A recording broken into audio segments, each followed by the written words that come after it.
The number of species from the following which are paramagnetic and with bond order equal to 1 is। कुछ यहाँ पे molecules और ions दिए हैं, इसमें से कितने पैरामैग्नेटिक भी है और बॉन्ड ऑर्डर जिनका 1 है, तो ये हमें कैलकुलेट करना है। तो इसमें तो हर एक ऐसे चेक करके देखना होगा। तो सबसे पहले बॉन्ड ऑर्डर कैलकुलेट करने का एक शॉर्ट तरीका याद रख सकते हैं, जिसमें टोटल इलेक्ट्रॉन्स 14 होते हैं, जिस तरह का नाइट्रोजन होता है N2, इसका बॉन्ड ऑर्डर होता है 3। जैसे N2 का तो हमें पता है बॉन्ड ऑर्डर 3 होता है क्योंकि ट्रिपल बॉन्ड होता है नाइट्रोजन में। अब इसके आगे और इसके पीछे जो है वो बॉन्ड ऑर्डर जो है वो हाफ हाफ से डिक्रीज होता है। तो जैसे फॉर एग्जांपल 13, 12, 11, 10 इलेक्ट्रॉन्स जिनमें होंगे उसका बॉन्ड ऑर्डर होगा 2.5, 2, 1.5, 1, 0.5, 0, 9 और 8 तक तो हम ये रूल मतलब ट्रिक याद रख सकते हैं। इसके आगे भी एग्जैक्टली सेम चीज होता है। 15, 16, 17, 18, 19, 20 तक हम ये लगा सकते हैं। तो इसमें फिर से यहाँ पे भी कम होगा 2.5, 2, 1.5, 1, 0.5 एंड 0। तो 8 to 20 इलेक्ट्रॉन जिसमें भी है उसमें हम डायरेक्ट ही ऐसे देख के बता सकते हैं, और बाकी का फिर और हम देखेंगे। और इसमें यह भी है कि जो ऑक्सीजन होता है 16 नंबर का, O2 का है ये, इसमें 2 अनपेयर्ड इलेक्ट्रॉन्स होते हैं पाई स्टार में, ये थोड़ा याद रखना चाहिए, इससे भी बहुत बार हेल्प होता है। O2 में क्या होता है, पाई स्टार जो होते हैं 2 ऑर्बिटल होते हैं पाई स्टार के, इसमें एक एक इलेक्ट्रॉन होता है एंटी बॉन्डिंग के। अब इससे हम बहुत कुछ इनमें से बहुत सारे स्पेसिस जो है उसका तो हम बता पाएंगे। फॉर एग्जाम्पल हाइड्रोजन में टोटल इलेक्ट्रॉन्स होंगे 2, तो ये तो कम इलेक्ट्रॉन्स है।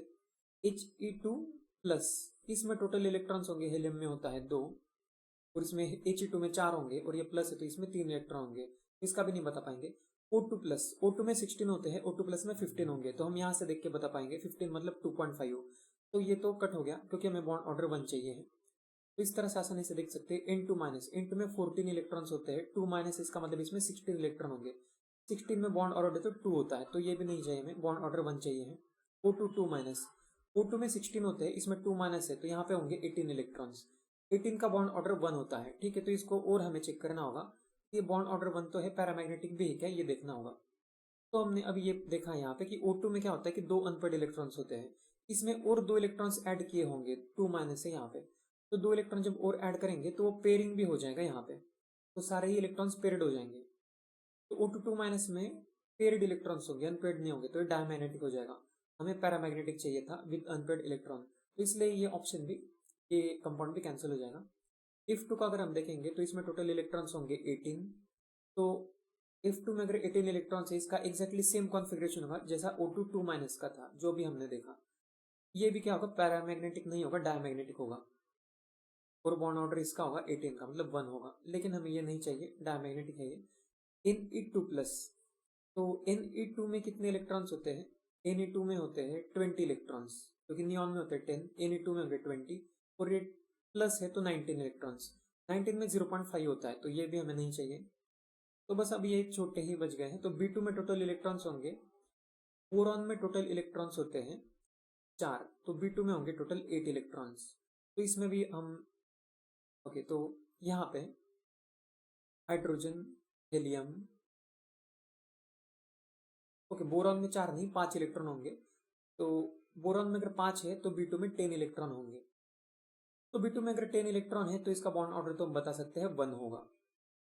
अब इसमें हमें ये भी चेक करना होगा कि इसका पैरामैग्नेटिक या डायमैग्नेटिक नेचर है, तो इसके लिए हम तो डायरेक्ट ड्रॉ करके देख सकते हैं। ये छोटे जो स्पेसिस होते हैं उनका तो हमें कॉन्फ़िगरेशन लिख देना चाहिए, तो जैसे 1s, sigma 1s, sigma star 1s। तो पहले दोनों का तो इसी से बता पाएंगे। हाइड्रोजन में क्या होगा, दोनों इलेक्ट्रॉन इसमें आ जाएंगे, तो इसमें एक भी अनपेयर्ड नहीं होगा, तो ये तो कैंसिल हो गया। पैरामैग्नेटिक के लिए तो हमें देखना होगा कि अनपेयर्ड इलेक्ट्रॉन होना चाहिए, इसमें अनपेयर्ड नहीं है। He2 प्लस में अगर देखेंगे तो 3 इलेक्ट्रॉन, तो तीसरा इलेक्ट्रॉन जो है यहाँ पे जाएगा।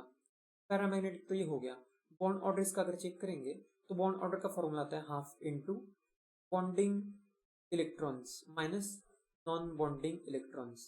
तो He2 प्लस का कॉन्फ़िगरेशन अगर इस तरह से है तो इसमें बॉन्डिंग है 2, और नॉन बॉन्डिंग एक नॉन बॉन्डिंग नहीं है, ये एंटी बॉन्डिंग है, एंटी बॉन्डिंग इलेक्ट्रॉन्स जो है 1। तो इसका कैलकुलेट करेंगे तो ये तो आ जाएगा हाफ 0.5। तो 0.5 बॉन्ड ऑर्डर है, हमें तो बॉन्ड ऑर्डर 1 चाहिए था, तो ये भी कैंसिल हो जाएगा। अब सिर्फ एक ही मॉलिक्यूल बचा है B2। B2 का चेक करके देखना होगा, तो sigma 1s, sigma star 1s, sigma star 1s, इसके बाद हो जाएगा sigma 2s, sigma star 2s, और फिर इसके आगे जो फिफ्थ होगा यहाँ पे हम लिखेंगे। तो इसमें सबसे पहले यहाँ पे होता है